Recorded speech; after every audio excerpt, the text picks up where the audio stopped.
आज मैं आप लोगों को कुछ हकीकत बताने जा रहा हूं जो बक्सर जिला के एक गांव में हुआ था। वहां पर एक परिवार था जिसमें रौनक नाम का लड़का अपने माँ बाप एवं भाई बहन के साथ रहता था।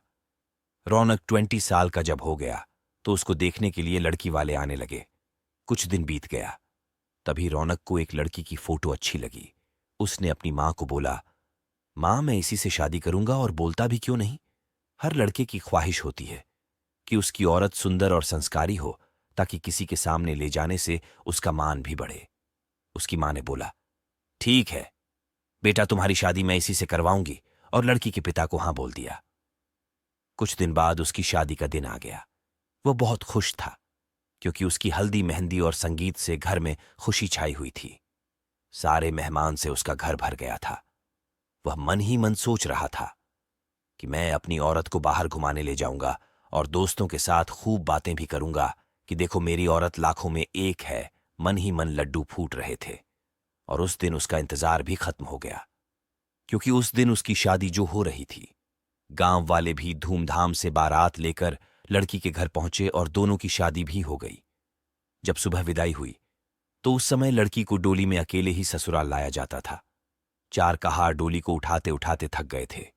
वह बेचारे सोचे कि कहीं पेड़ दिखा तो डोली उसके नीचे रख देंगे, तो थोड़ी देर आराम करके फिर आगे बढ़ेंगे, और आम का पेड़ तभी दिख गया। वह लोग डोली को रखकर पानी पीने लगे और बोले कि बहू, अगर आपको भी प्यास लगी हो तो पानी पी लो। बहू ने कुछ नहीं बोला और चारों की थोड़ी सी आंख लग गई। तभी उस पेड़ की चुड़ैल नीचे उतरी और दुल्हन को मारकर उसके अंदर आ गई और डोली में बैठ गई क्योंकि दोपहर का समय था। थोड़ी देर बाद वह अपने ससुराल आ गई। लोग चार होने के बाद जब रात हुई तो रौनक अपने कमरे में गया। जब वह अपने बिस्तर पर बैठकर दुल्हन से बातें कर रहा था तभी उसे जोर से प्यास लगी। उसने कहा, मैं पानी पीकर आता हूं। दुल्हन ने बोला, आप बैठो, मैं पानी दे रही हूं। इतना कहकर उसने अपना हाथ लंबा करके कुएं से पानी निकालकर उसको दे दिया। इतना देखते ही रौनक जमीन पर भद्द से गिर गया और बेहोश हो गया। थोड़ी देर बाद जब उसे होश आया तो उसने अपने सामने घूंघट में छुपी चुड़ैल को देख लिया और भागने की कोशिश करने लगा।